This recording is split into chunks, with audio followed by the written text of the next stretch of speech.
Okay, madam. So, Assalamu alaikum and very good evening. Welcome to our today's workshop on emotional intelligence in classroom teaching, organized by the Faculty of Business, Northern University, Bangladesh. We know emotional intelligence involves a set of skills that can be learned and developed. It refers to the capability of a person to manage and control his or her emotions and possess the ability to control the emotions of others as well. It actually incorporates some non-cognitive skills like self-awareness, self-regulation, self-motivation, empathy, and social skills. In many countries of the world, one of the fundamental problems teaching learning process is related to classroom leadership and discipline. Classroom leadership and discipline play an important role in making effective classroom teaching. One of the factors that influence the effective management in classroom teaching is emotional intelligence. This emotional intelligence of teachers influence the leadership and discipline in the classroom. Generally, the objective of teaching is to enhance and improve students' academic performance and instill them with intrinsic motivation to learn. In this case, focusing only on academic development through traditional teaching is not enough. That's why it is very, very important to have emotional intelligence in teaching to instill the students with motivation to learn. Hence, the workshop on emotional intelligence in classroom teaching will help to increase the effectiveness in teaching learning outcome in classroom teaching.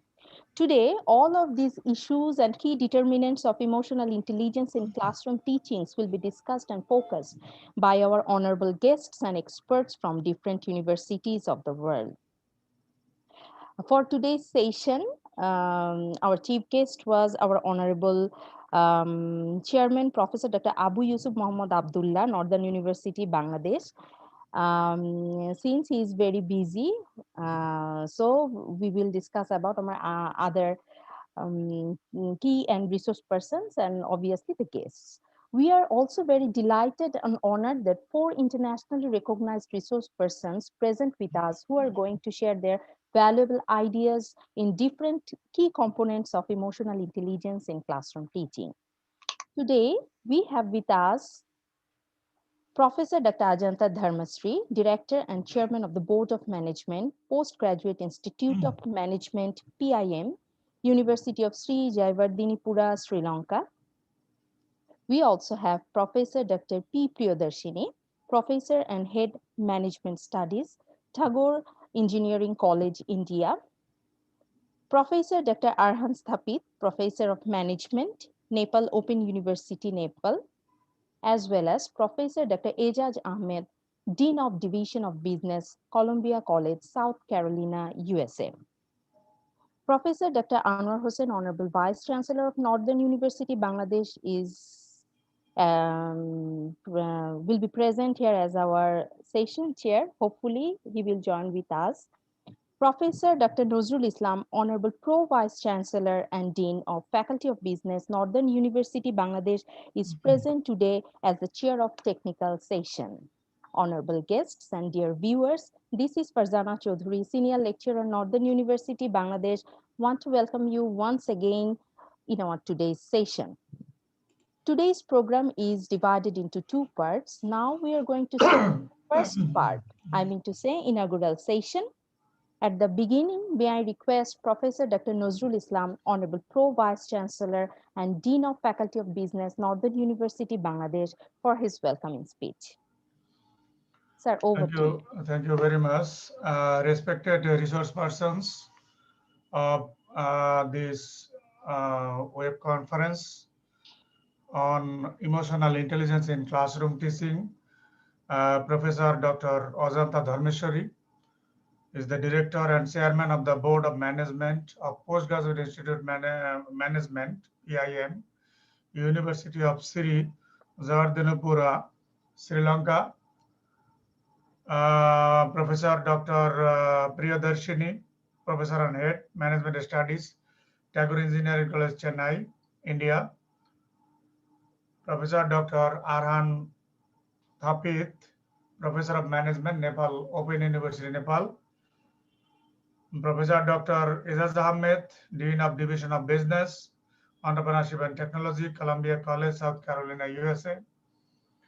Honorable Vice Chancellor, Professor Dr. Anwar Hussain, Chief Guest of today's program, Honorable Chairman of Northern University Bangladesh Trust, Professor Dr. Abu Yusuf Muhammad Abdullah, my dear colleagues, participants, Assalamu alaikum and very good evening to all of you.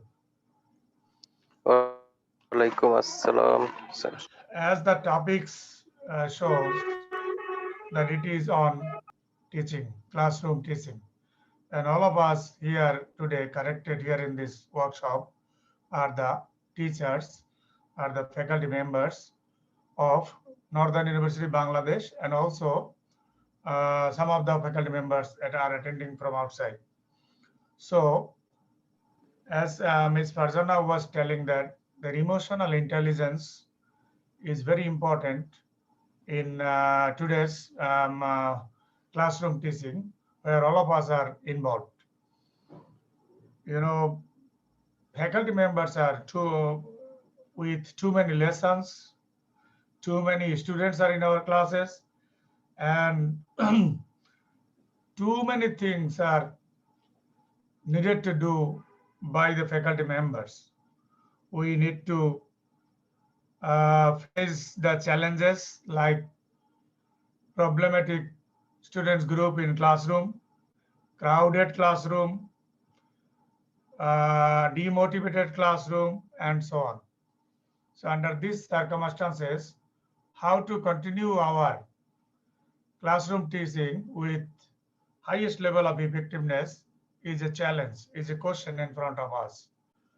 So emotional intelligence can help us to face certain stressful situations, to help us to solve some stressful situations, and it can help us to increase the effectiveness of our classroom teaching. So the webinar organized today, I hope that this webinar will be highly useful for the faculty members of Northern University of Bangladesh, and it will help them to solve the classroom problem and make their classroom teaching highly effective. So with this, I would like to welcome all the honorable resource persons, experts in this area, in this very important session, and also my colleagues to attend this session and continue with this session. Thank you.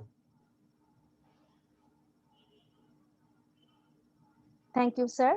Thank you for your welcome speech.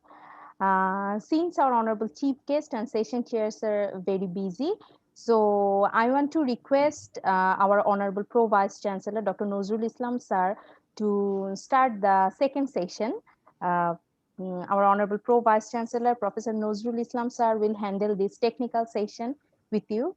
Sir, I would humbly request to you to start the technical part. Okay, thank you, Farzana.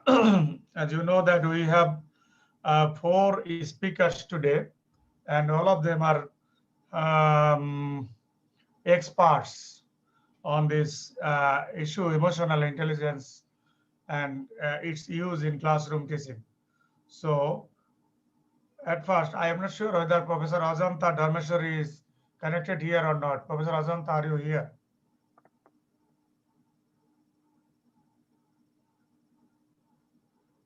Okay, then we can connect with Professor Dr. R. Priyadarsini. You know Professor Dr. Priyadarsini now is the Professor and Head of Management Studies, Tagore Engineering College, Chennai, India. Professor Priyadarsini is an expert on this emotional intelligence. She did her PhD on emotional intelligence. She has a good number of research papers on this very important topic. So Professor, I would like to invite Professor Dr. R. Priyadarsini to speak on the one of the components of emotional intelligence, empathy, and the use of empathy in classroom teaching. Professor Priyadarsini. Good evening, sir. First is my session, sir. Yeah, please. Okay, sir. Give me a minute, sir. Actually, I thought my session is second. Gauranga Because, is not present. oh, fine, sir. Can I have a minute, sir? So I'll Yeah, start. sure. Yeah, sure. Okay, thank you.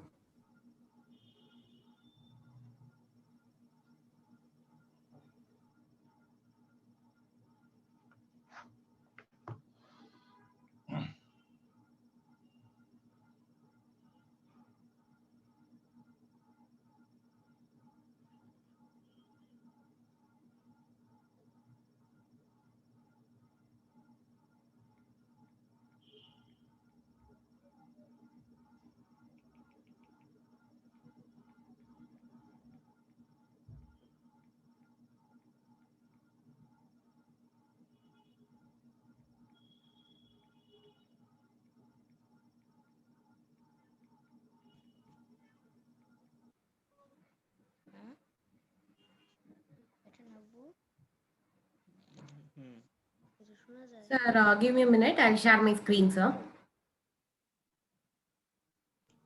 Is that my screen is visible, sir? Yes, Yes, yes. visible. Yes, okay.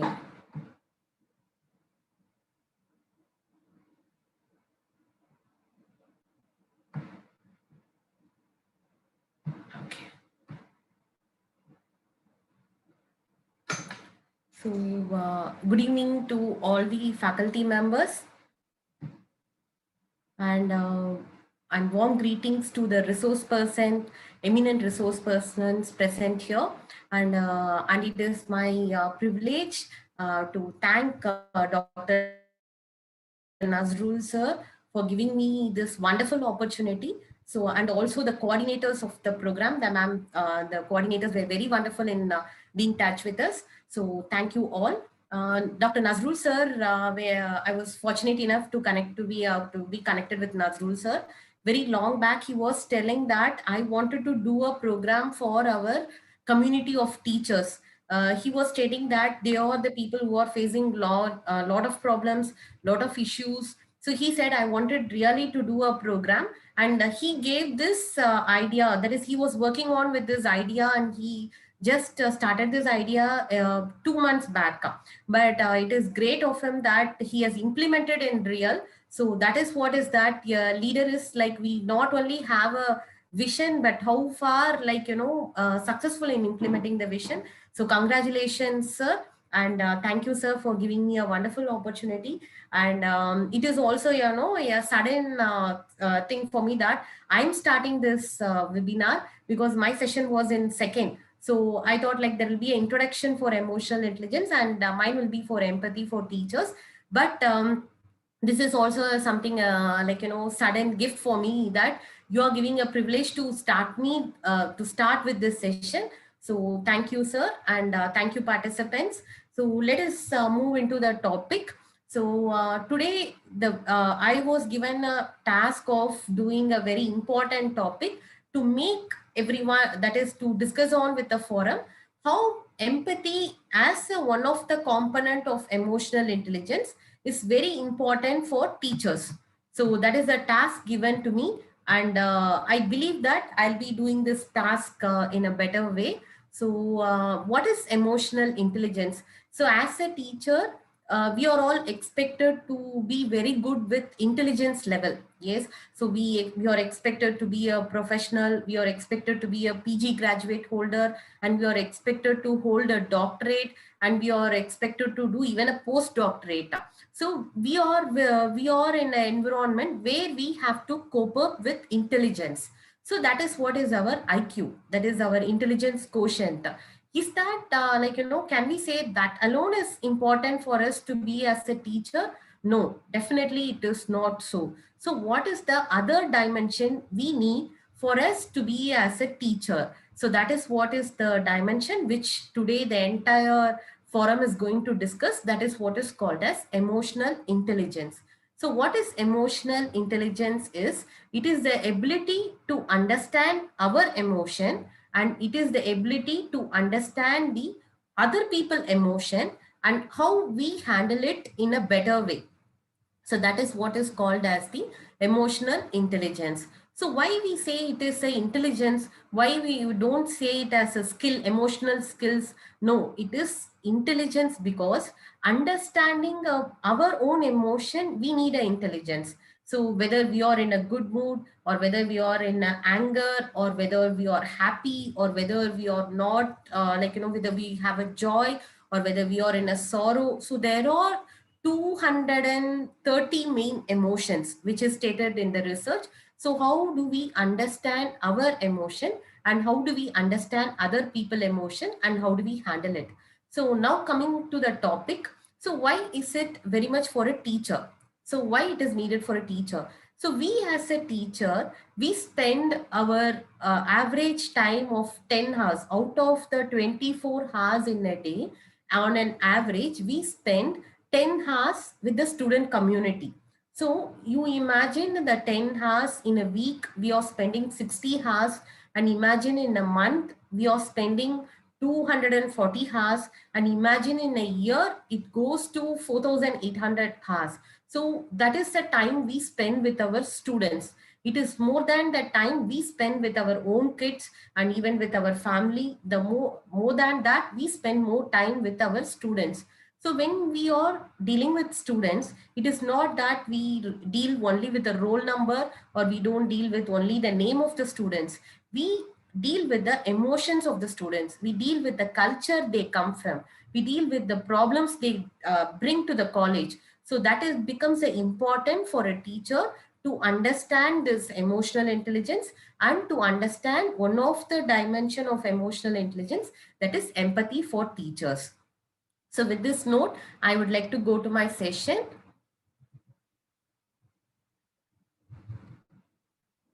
So I would like to start with the quote of the day. So the quote of the day is, learning is a result of listening, which in turn leads to even better listening. The more you listen, you become a very good listener, and attentiveness to the other person. In other words, to learn from the child. So our students are like our child. To learn from the child, we must have empathy, and empathy grows as we learn. So we all should be a good listener and we all should be a good empathetic teacher. So as I told you, teaching is only 1/4 of the preparation and 3/4 in theater. So what is that 3/4 of a theater is what we execute in the classroom. So that is what is that 3/4 in the theater. So the major part of a teacher is what we do in our classroom. So it becomes very important for us to be a delivery of our sessions or delivery of our emotions or delivery of us as a teacher in the classroom. So that is what is called as the good teaching. So there are so many teachers are here. So I would like to start with a whistle blow. So what we all aim for. So we wish to be a teachers or we wish to be a great teacher. Can I have answers in the chat? Just let's see, try to be active. So we all wish to be teachers or we all wish to be a great teacher.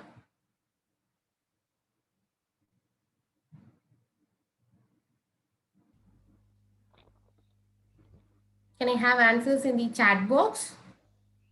Of course, great teacher. Yes, we are, of course. So the more we hear that, why I asked the query in the chat is, I wanted to feel that how we as a teacher wanted to be a great teacher. So we don't want to be just as a teacher. We wish to be a great teacher. So I believe that you all are very curious how to become a great teacher. So I have a simple tool for it. So what is that we can be as a great teacher? The great teacher is one who empathizes with kids, respect them, and believe that each one has something special that can be built upon. So that is what is a great teacher. So a great teacher is the one who could empathize. We could empathize our kids. We could empathize their feelings and we can respect them. And we have to believe that they have something that is special which can be built upon. So why is empathy very important for students? So the pioneer of empathy emotional intelligence is the Daniel Goleman. So the book of the Daniel Goleman on emotional intelligence created a, and it was started in the year of 2000, and now when it is in a 2020, the emotional intelligence have been evolved into different levels of intelligence. So with the start of the Goldman, so he has quoted that students who can recognize feelings are better adjusted emotionally, and they are more popular, outgoing and sensitive. So it is said that the students who are very good in emotional intelligence are also very good in academics and very good in resilience. Resilience is how you understand the people in a better way and respond to it in a proper way. So that was the study. It was proved by Daniel Goleman in the year 1995.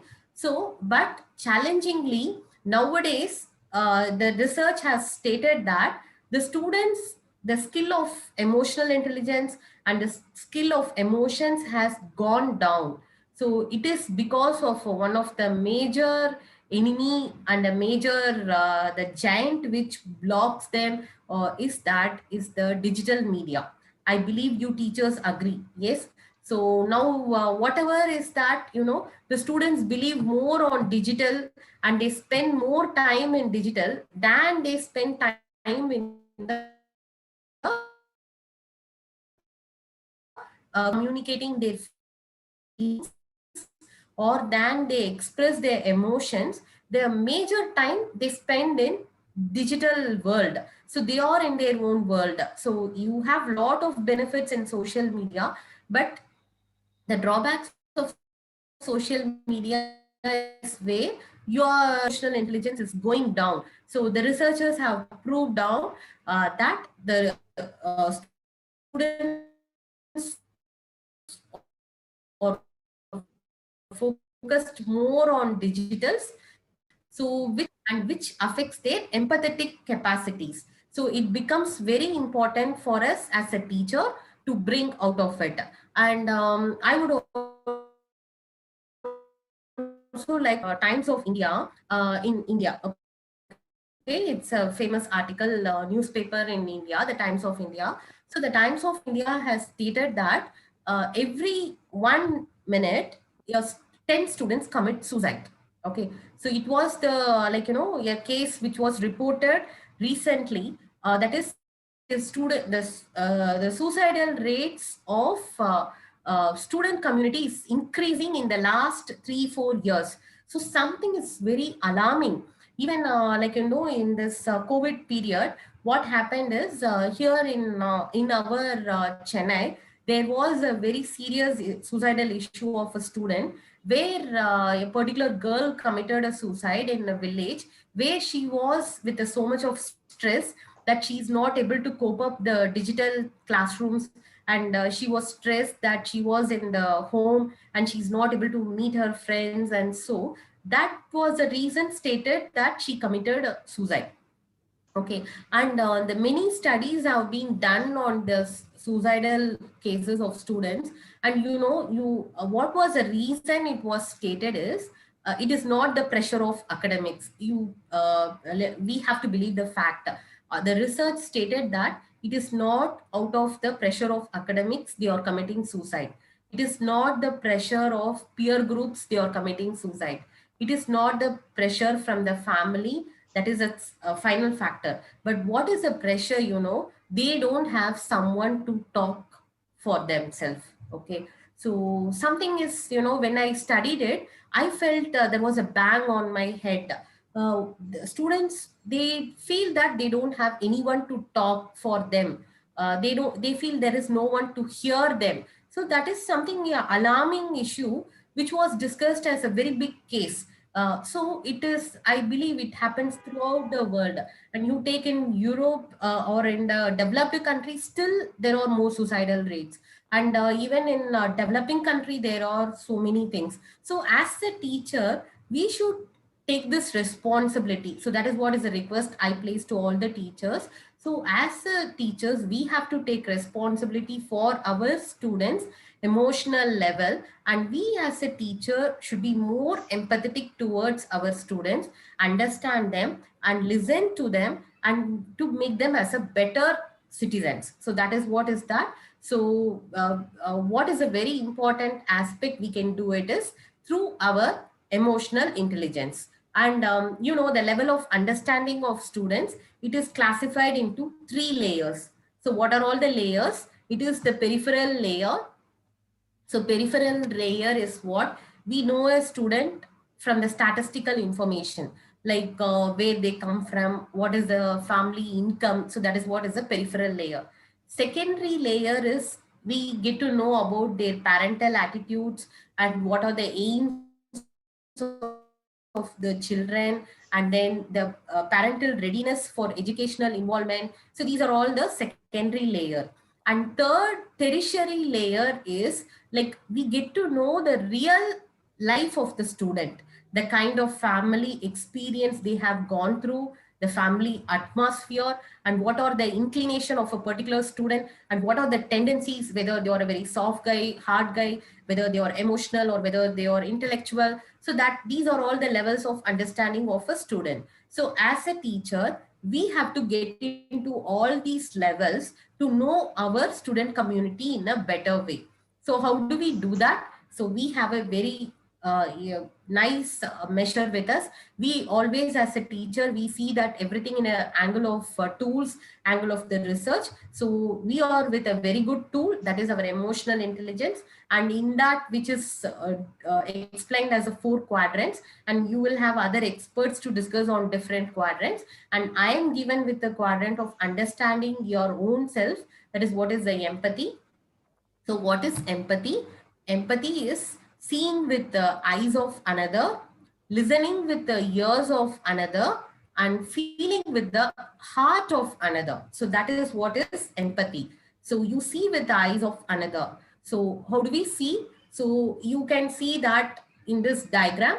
So the black dressed person is seeing from the blue eyes, and the blue dressed person is seeing through the eyes of the opposite. So you take, this is what is a binocular, you see with the eyes of another. Okay, so that is what is called as empathy, understanding emotion in other person point of view. That is what is called as the empathy.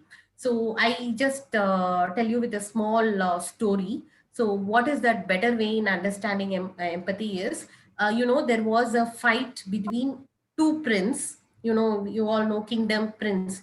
So there was a coin of 6, okay, kept on the table.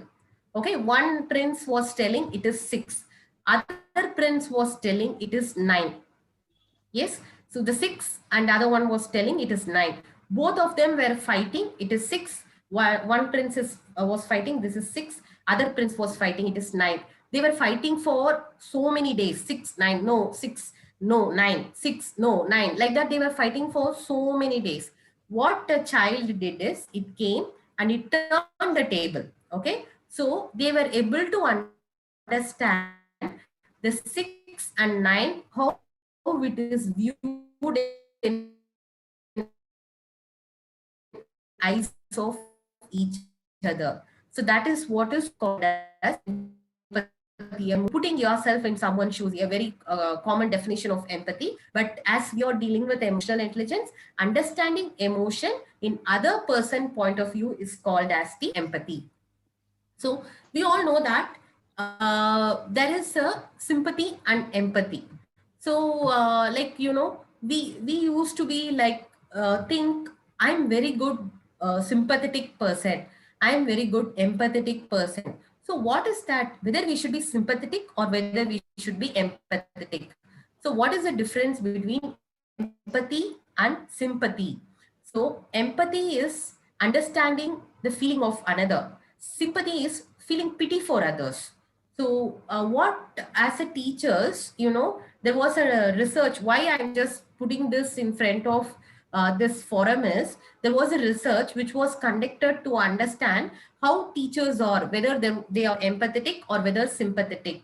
The research concluded that 80% of teachers are sympathetic, only 20% teachers are empathetic. Okay, so when the question was put before the teacher, stated that you are sympathetic, do you agree? But the teachers, they stated no, I'm more empathetic. So what is the difference between empathy and sympathy? Whether we should be empathetic teacher or sympathetic teacher. So empathy is like, you understand the feeling. Sympathy is you feel pity for them. For example, your student is like, stating that I have a problem in my home, so that is where I'm not able to study. So you feel pity for her. Oh God, what to do? Like that, your feeling is, that is what is sympathetic. But empathetic is you feel the pain of that particular student. So he or she is not able to do well in academics. It is because of the family problem. So you feel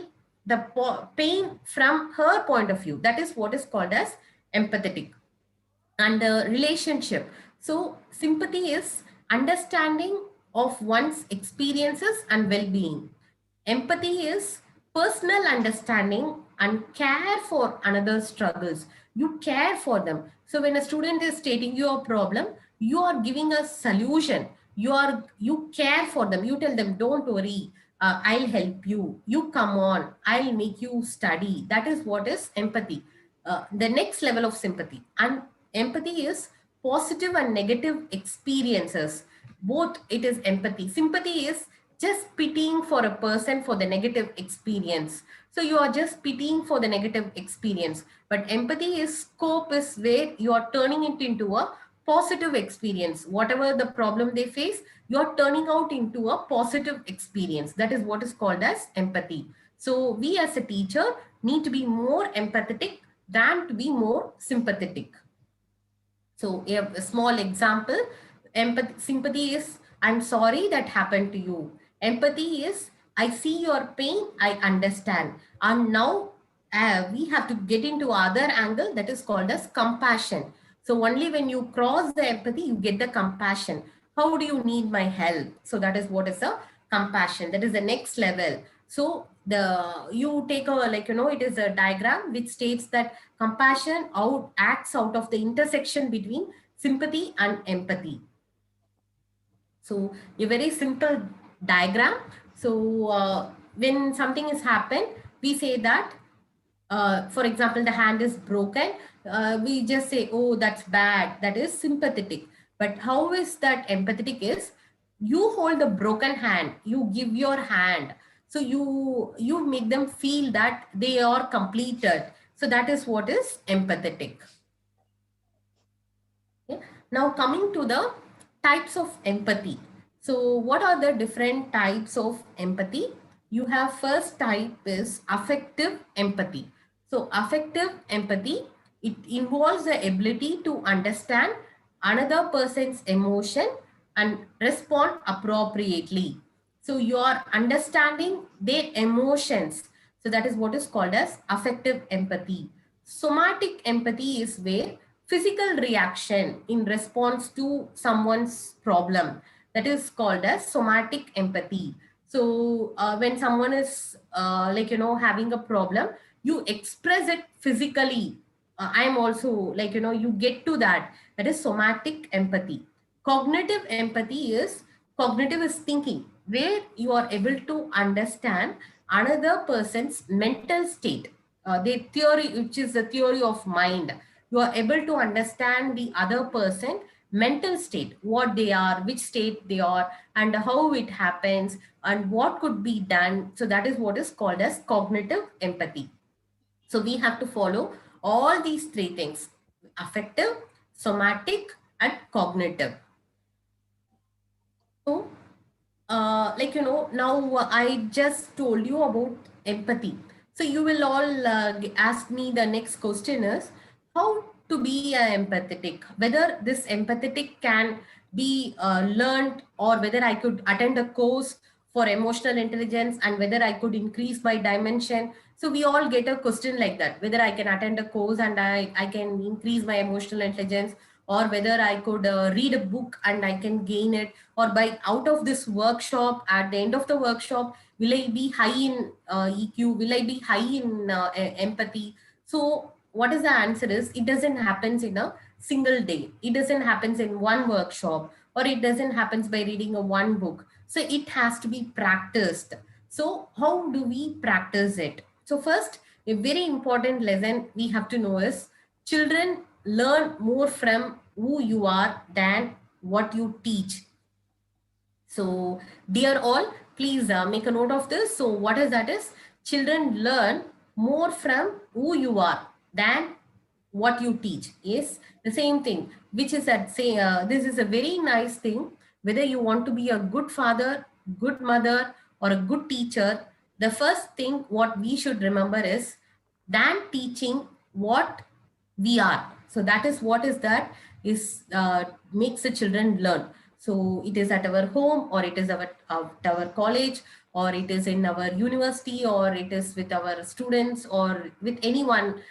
They just observe us and they learn us. So what is the first key is modeling.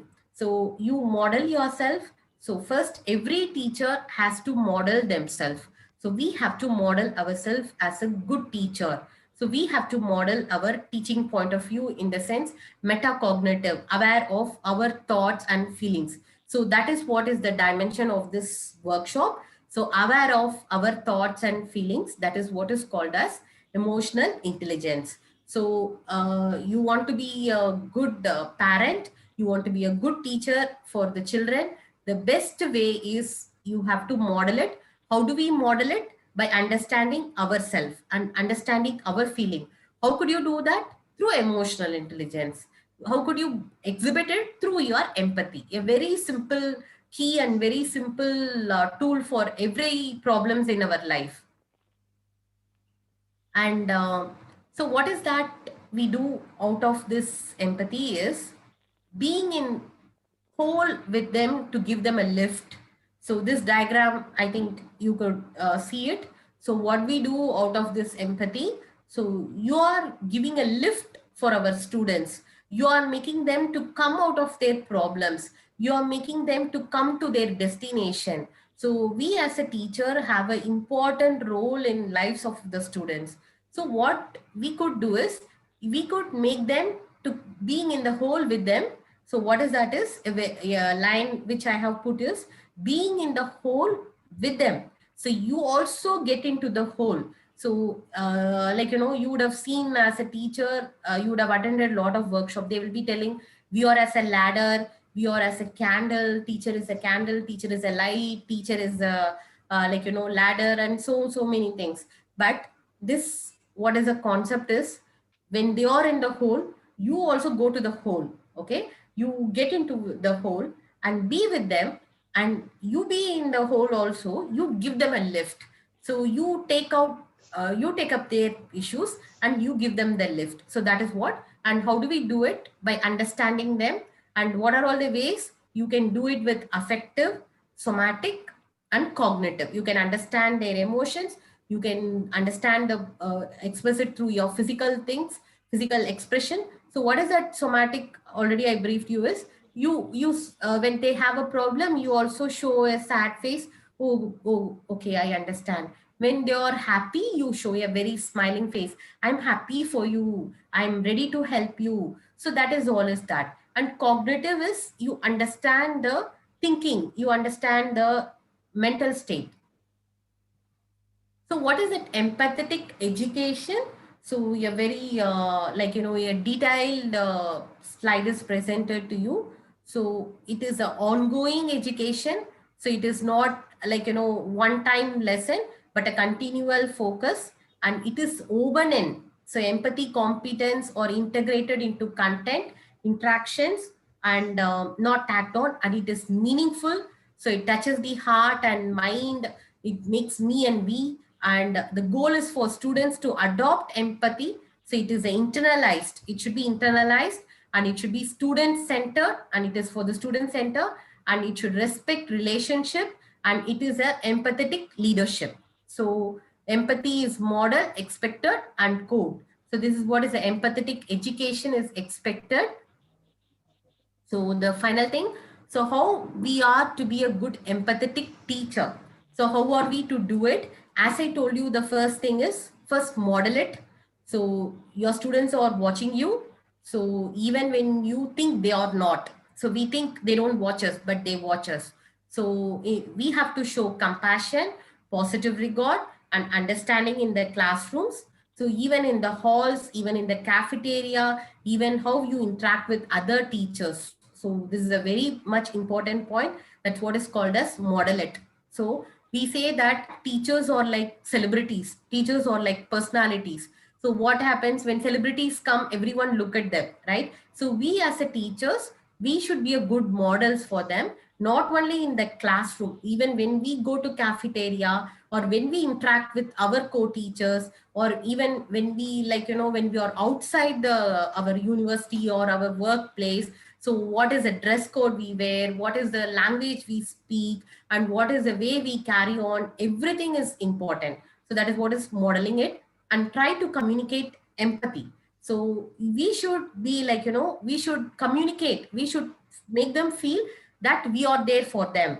So that is explain how one student, or even you teach moments, or even a character, you can teach it with some characters in the stories. So you can take historical stories, or you can take some autobiographies, and with that stories we can communicate empathy in the classrooms, and we can make them to think in the perspective of others. For example, you can take some history of some leader, or you can take the autobiography of some successful CEOs, and you can quote the cases, and you can make it as a case study in the classroom, and we can make them to think why that particular person was successful, what made them to behave in that way. So you are trying to communicate empathy through some moments or experience, and you also emphasize shared values and common interests.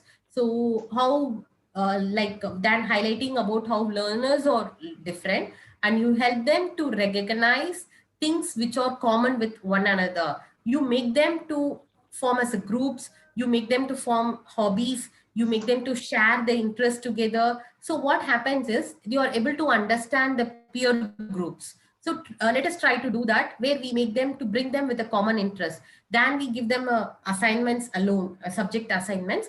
You can make them to do with some peer group assignments, where they identify the hobby of someone, where you form a clubs like reading clubs, or where you form entrepreneurs, or where you form even craft clubs, where like music clubs, where even spiritual clubs, where people of these people interact, and where they try to learn about emotions of others, and offer them a safe environment to discuss differences. So you just give them a belief that this environment where they can discuss. Okay, so they it is also to make them feel that differences is not bad.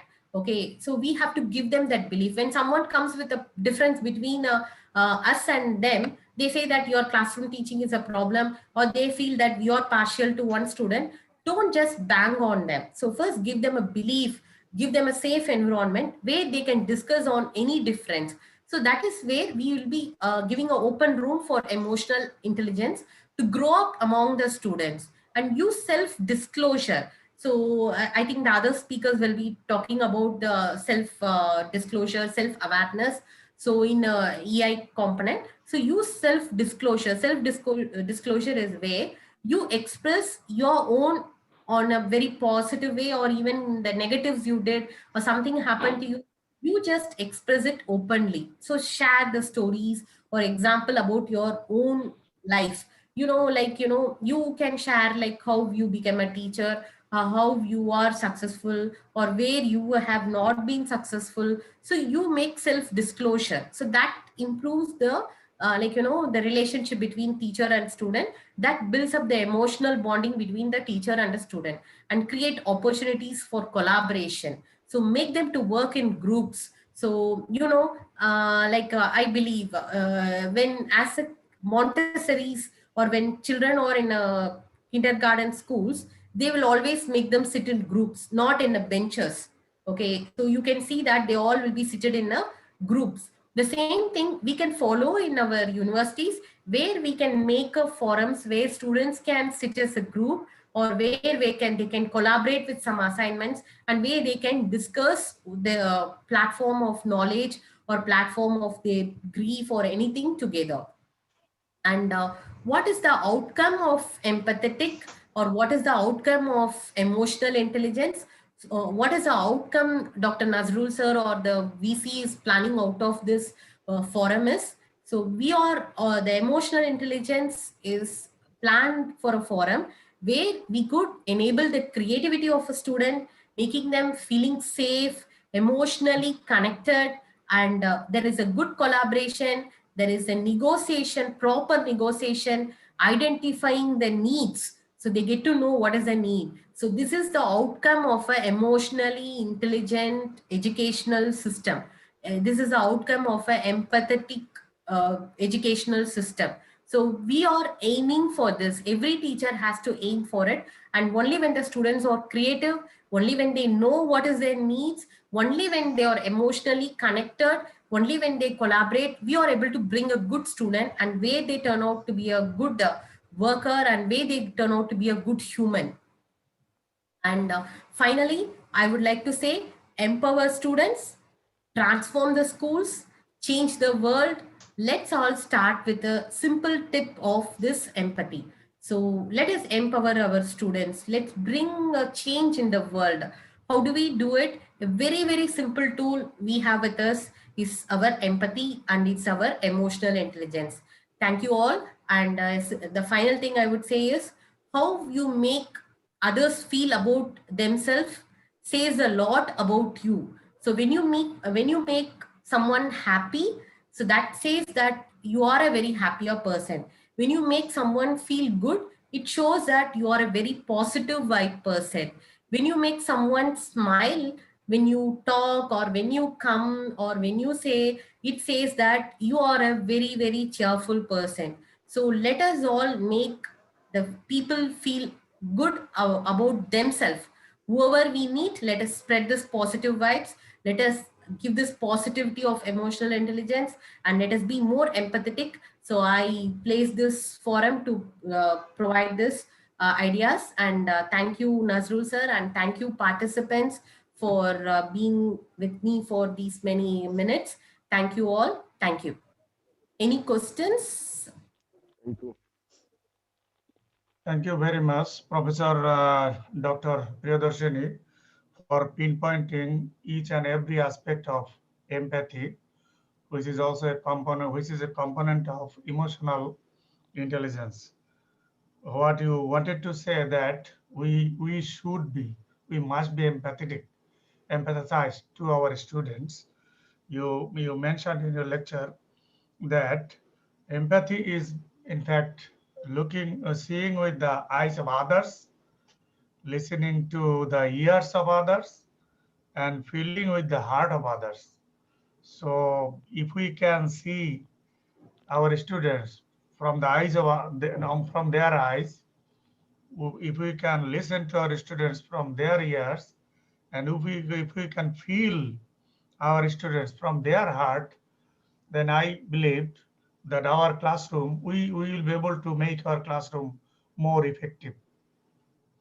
And you also mentioned that there are 3 layers of understanding students: peripheral layer, secondary layer, and tertiary layer. And perhaps we are unable to focus this tertiary layer. That means to see or to identify or to address the relationship of the students with others, or the feelings of the students with others. That part I think is not much addressed by the teacher in classroom teaching. And also mentioned that there are 3 types of empathy: affective empathy, that means ability to understand others' emotions; then somatic empathy, that means feeling someone else's pain physically; and cognitive empathy, that means the uh, mentality, understanding the others mental state. So thank you very much for pinpointing these very, very important aspects of empathy. And your research also shows that not only in classroom teaching, we focus only 20%. 20% understand 20% of the empathy we cover in our classroom teaching, and 50% we feel pity for others. But for making our classroom effective or valuating or understandable to our learners, to our students, we must increase our empathy, not sympathy, to our students, so that they will be able to think by their own, they will be able to understand others, start understand others. Thank you very much, Professor Priyadarsini. If anybody has any question, then we can address one or two questions at this moment. Otherwise, we shall move to the second speaker. Thank you, sir. If anyone has any question, they can post it in the chat. Thank you for a very wonderful forum. Thank you, sir. Okay, thank you, Professor Priyadarsini. Now, Professor Ajanta is with us. Now, I would like to invite Professor Ajanta Dharmasiri. Professor Ajanta is presently the director and chairman of the Board of Management of Postgraduate Institute of Management, University of Sri Jayawardenepura, Sri Lanka. Professor Ajanta is a renowned professor of the world, and he is also one of the experts of this emotional intelligence. So now I would like to request Professor Ajanta to say something on self-awareness and self-monitoring in classroom teaching. Professor Ajanta. Yes. Thank you very much, Professor Nazrul for the kind invitation. And my apologies for a few minutes delay in logging in. I had one full day of workshop on emotional intelligence. So, and the traffic and the heavy rains in Colombo City prevented me coming back and logging in on time. My apologies. But anyway, these are challenges in life, and then we are all part of the same vibrant HR community in South Asia. Why I call it HR is humanly rich community in South Asia. So let me invite you to join me when I share a few slides, and then with some PowerPoint slides with perhaps pertinent points to ponder in order to enrich our understanding about how to meaningfully use emotional intelligence in classroom teaching. And they say birds of a feather flock together. I think one commonality all of us are having is that we are engaged in teaching, sharing knowledge, and in turn learning together. So we are all partnering for learning. So let me share my screen. I hope I have, yes, I have sharing rights. Let me share some slides with you. I hope my screen is clear to you. Yes. Right. So yes. Thank you so much. So I've slightly modified my topic saying EI in classroom teaching. And I think Professor Priyadarsini did a wonderful job in taking you through the diverse aspect of empathy. So I would start from the beginning of the first two components. Before that, PIM is my second home for the past 20 years. And Price College, USA is my summer home where I go there to teach international HR during summer. Chartered Management Institute and Chartered Institute of Personal Management are my professional homes. So I'm the common eye in 4 of those institutes, and where EI plays a key role when I have interactions with different people at different levels with different objectives in mind.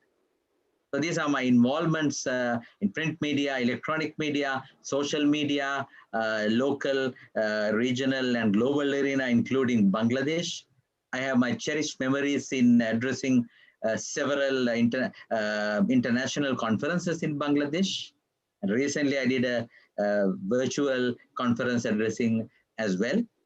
These are the books that I've written, which emphasizing on emotional intelligence as well. And the latest is the second edition of HRM for Managers, a learning guide. And these are my consultancy engagement where EI is very much essential. And you can see Bangladesh also in this picture among 25 countries, including the latest was Fiji. Okay, so this is my US teaching. I start in a very formal attire at the beginning of summer. And when the summer hots up, I get into a pair of shorts.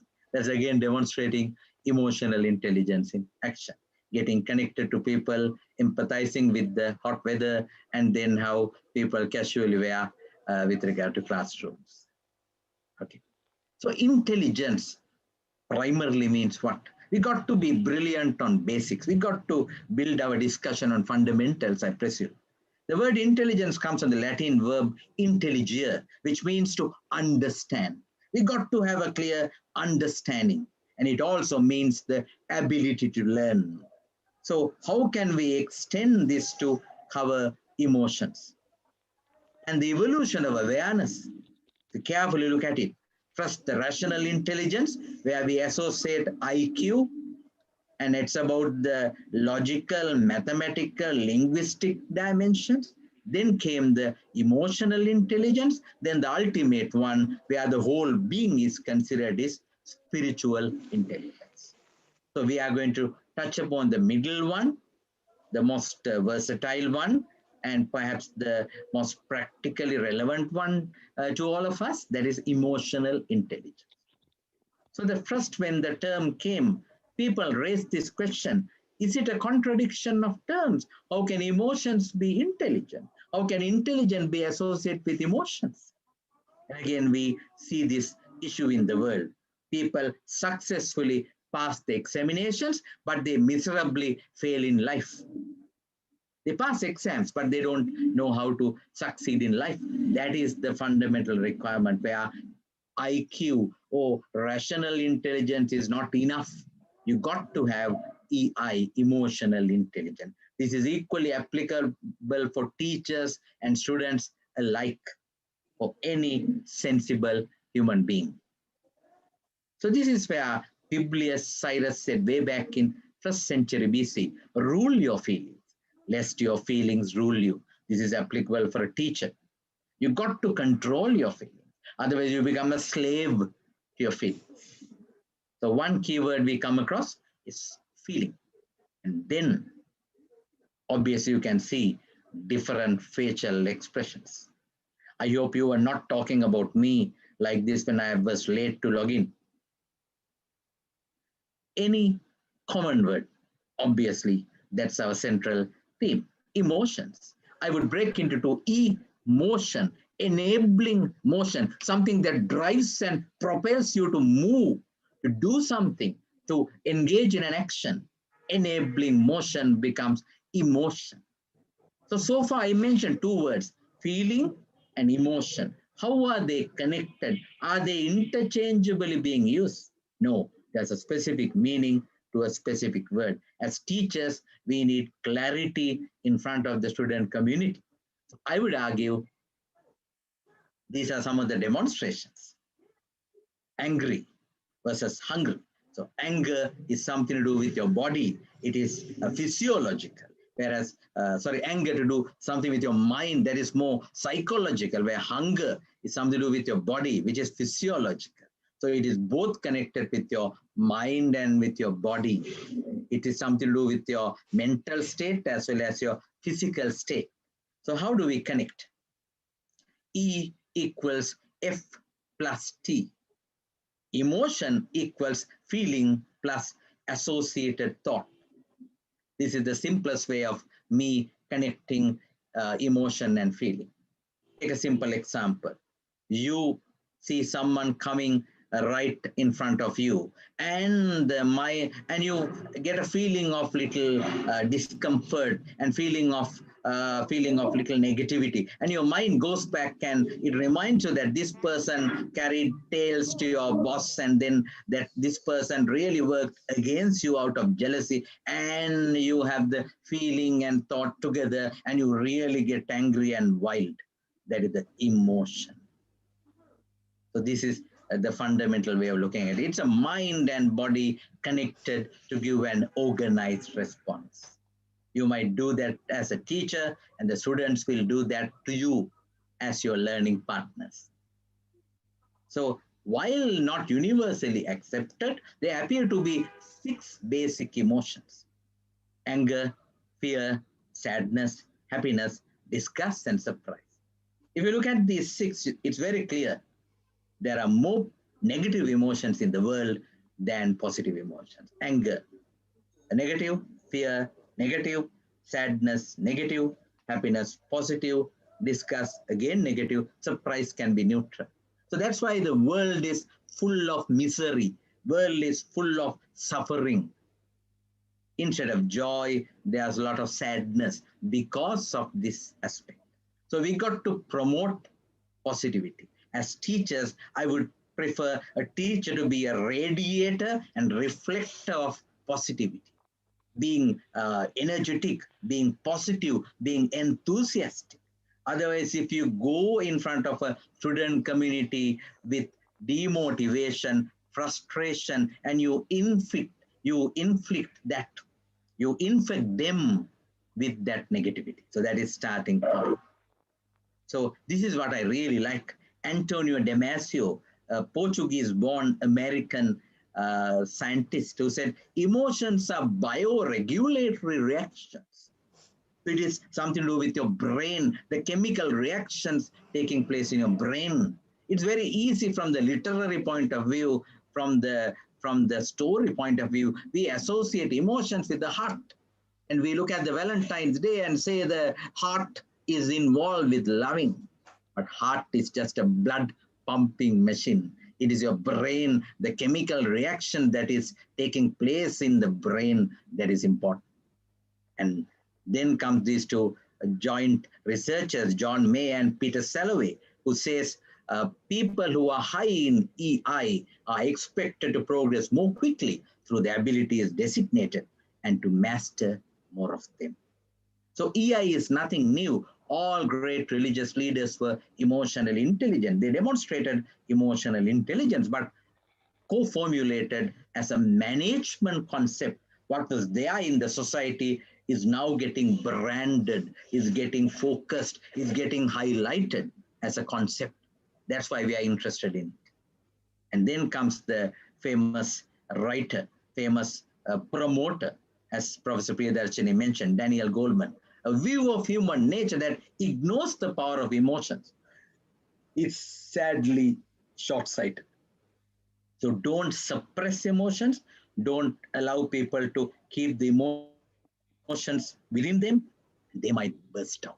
That is the earlier approach towards people. Say, don't show your emotions, suppress them, and suffer silently. No, now we say, channel the emotions for success.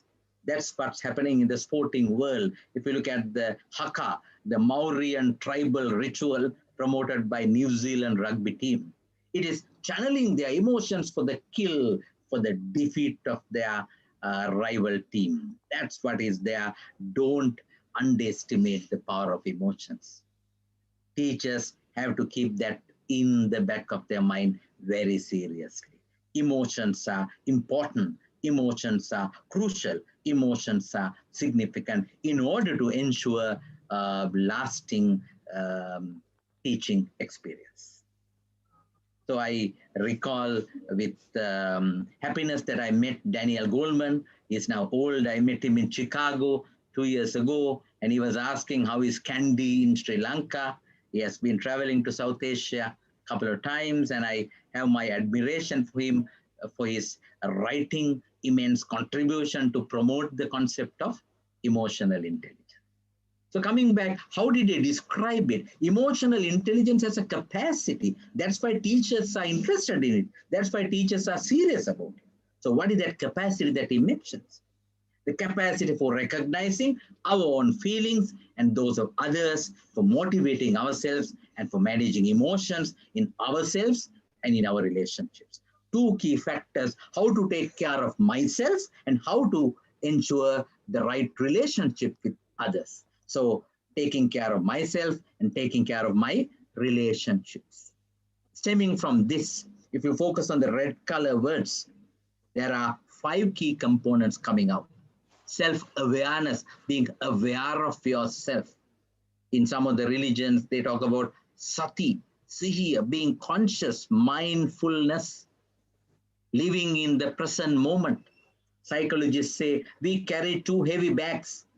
We don't put them aside. We carry that heavy load. One is called the past, other one is called the future. We are not living in the right moment right now. That's why there's a beautiful book called Power of Now. And there's the best gift you can give to someone is your present. Your presence will become a present, a gift. You being with that person when that person needs you. That's applicable to teachers, my dear colleagues, my dear friends. And then self-regulation, being aware and then try to regulate, try to streamline, try to manage, try to control. So I'll confine myself to these two. And I think self-motivation is the inner propelling drive towards action. And then empathy was beautifully covered earlier. And then culmination of all social skills, effective relationships, and then you have your social connections. So let me dwell now focusing on teaching.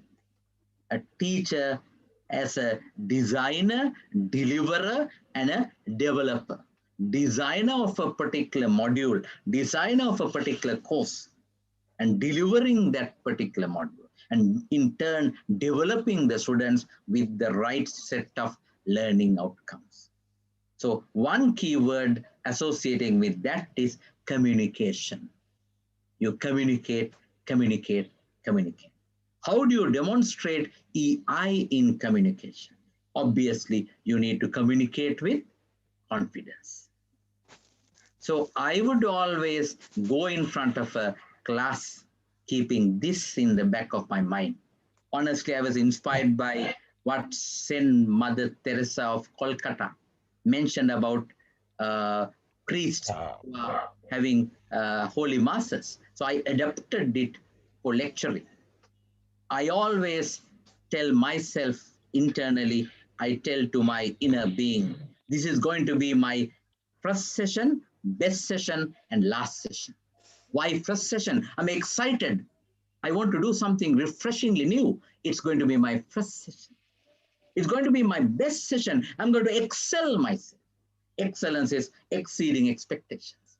And then it's going to be my last session means, I mean, not that I'm going to immediately collapse and die, but it should be memorable, ecstatic as that.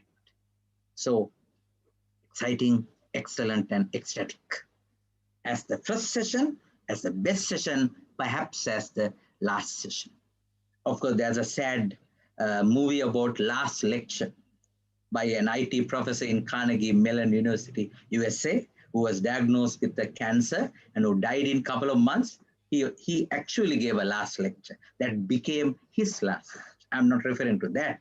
I'm referring to it should be memorable as your last lecture. So that's where the designing, delivering, and developing come into the scene. So first, let me begin with the context, environment. You should know the target audience. Are you teaching an undergraduate class? Are you teaching a postgraduate class? Are you teaching a doctoral student level community? So your pitching level has to be different according to the environment. Sometimes they might be more teacher-centric, but you need to move more from teacher-centric to student-centric, where you engage them. So you need to have the context properly. And this is more challenging with regard to executive development programs. I'm sure your university also is having some programs for working executives, leaders of business organizations, where sometimes they are more experienced than you as a teacher. So there you do the learning facilitation, you tap their expertise, you invite them to share their experience, and then you link that to a particular framework or to a model or to a process where you give something back to them in return, where they are happy that they were connected and what they already knew got enhanced and enriched. That is the context that you need to focus on. Other one is the content, the essentials, the fundamentals, what you are going to teach, what you need to have in your learning plan. Sad to say, I'm sorry to say, I have been seeing this frustrating experience. A lot of people put up slides with tiny, tiny, tiny letters with very little font spot where no one can read a thing. So what is the point? You just copy and paste chunks from a Word document, from another document, paragraphs after paragraphs after paragraphs. For whom? So you need to have the contents properly identified. It is not the big chunk of paragraphs. It's just key points, big, bold, and brilliant. 3 Bs. Just few points. You elaborate the points the way you discuss with them. Don't put everything. Then you become a reader of slides, not just teach in front of the class. Remember, you are having a theatrical performance in front of an audience and they expect that engagement. If you are not engaging them, they will easily get cut off. Now with the availability of mobile phones, they might easily get distracted with their SMSs, WhatsApp, Viber, and other stuff. So you need to get them engaged by way of communicating confidently. So contents should be appealing to them, should be relevant to them, should be of high quality content. And finally, for me, the biggest impacting factor is conducting, execution of a program, execution of a lecture, execution of a session. You can either be a sage on the stage if it is physical session. If it is a virtual session, you can be a guide on the side where you are seen on the bust. So no matter what you wear underneath, it's immaterial, only the bust is seen. So whether you are sage on the stage or a guide on the side, in both cases, conducting matters. Execution matters. Execution brings excellent results. So they are first thing. You need to be self-aware who I am, my current emotional state.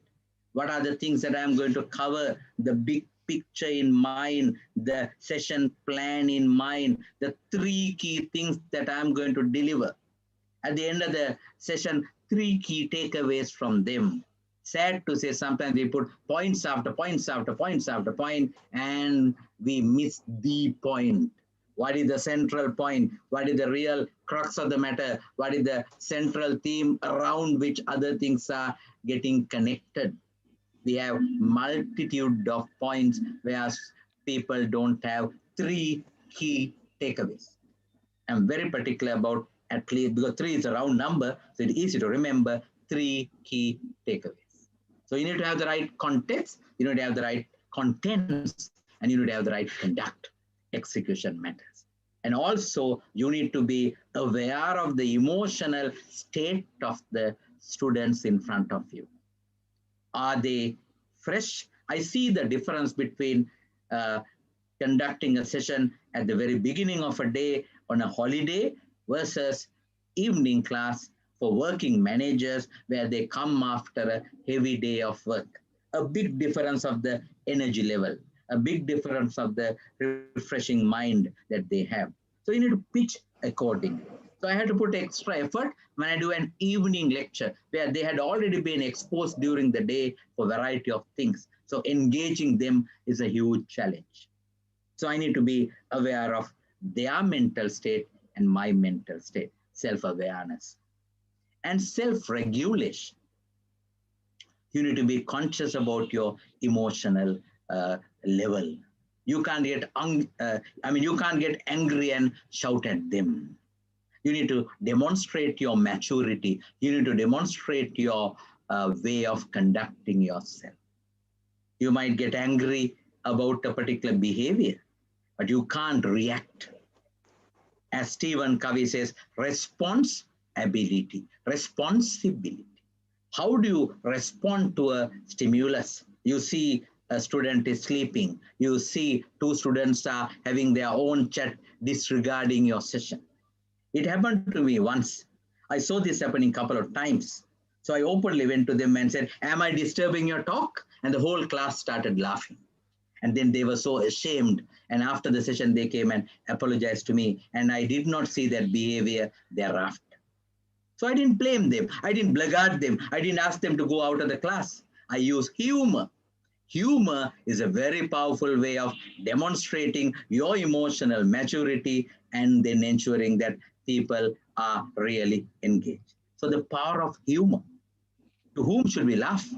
I would say laugh in a lighter manner without insulting anyone, without insulting someone's race, religion, and background, but just to have that relaxation and then ensure that you engage the student. So remember, execution involves three things: exploring a particular topic, expanding their learning horizons, and engaging right throughout.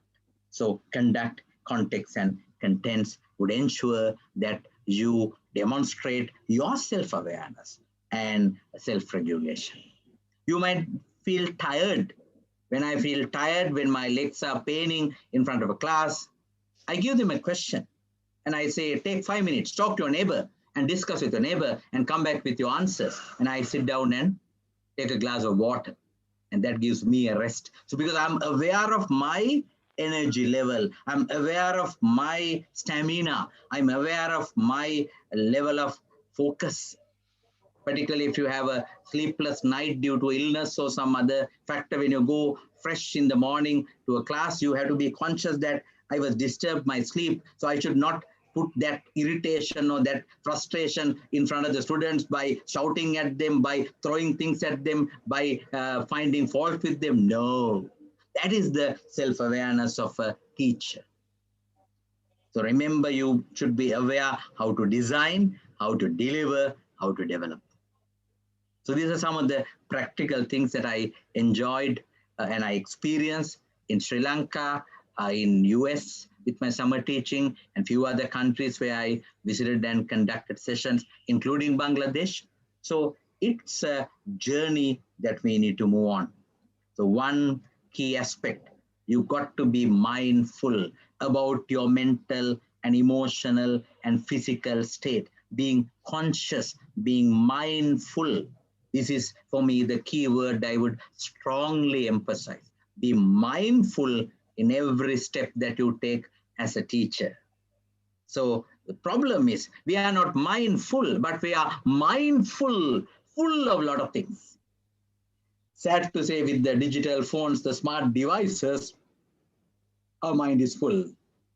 We get text messages, what's happening in US with Donald Trump creating havoc, and we get distracted.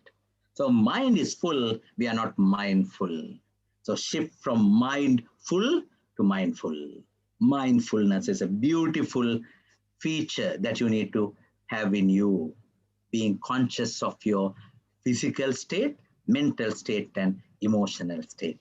That's what I would strongly recommend. And mind you, my dear friends, you can't achieve great success overnight. It needs long-term effort. So I would say, if it is to be, it's up to me. Don't blame your leaders. Don't blame the people around you. Don't blame the poor students.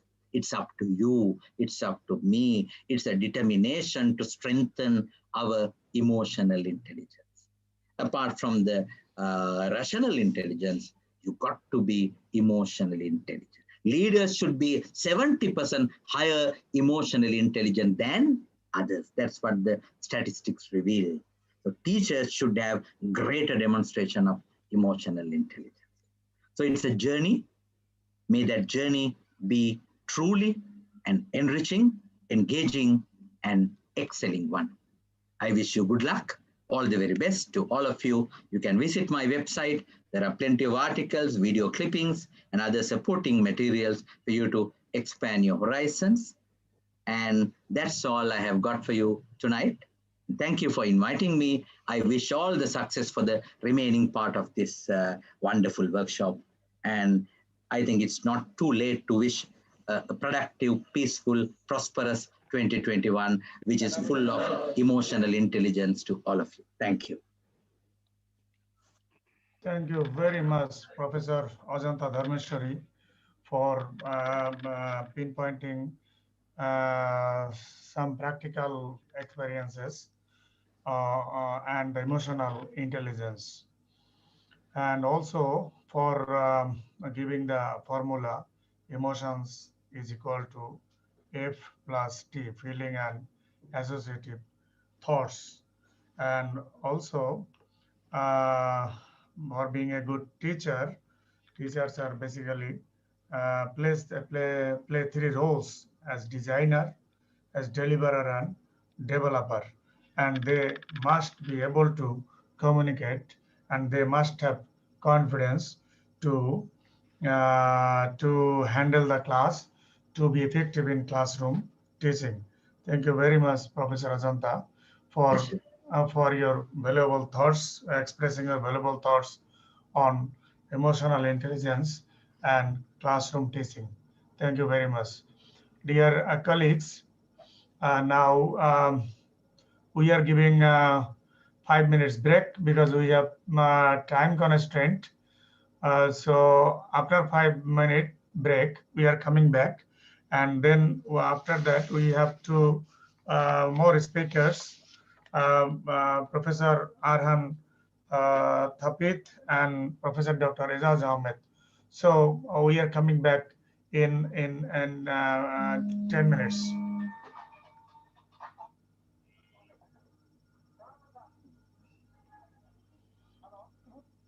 Hello.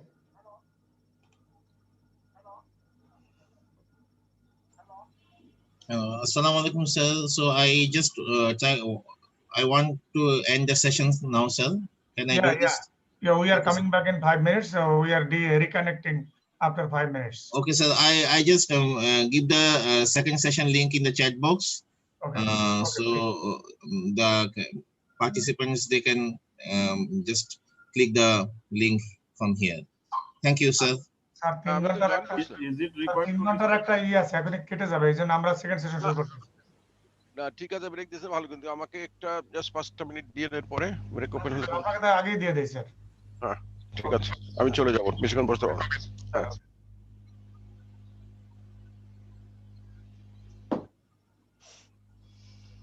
So Ibrahim, shall we disconnect and then connect?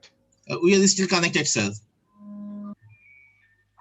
The chat box and Mr. Ibrahim is giving the link in the chat box, sir. We can connect from here. Okay. So I just want to stop it now, sir. Okay. Shall we disconnect now and Is then it required to disconnect? No, I just make it session the end. That's okay. Thank you, just sir. revive this session okay Yeah. Thank you, sir.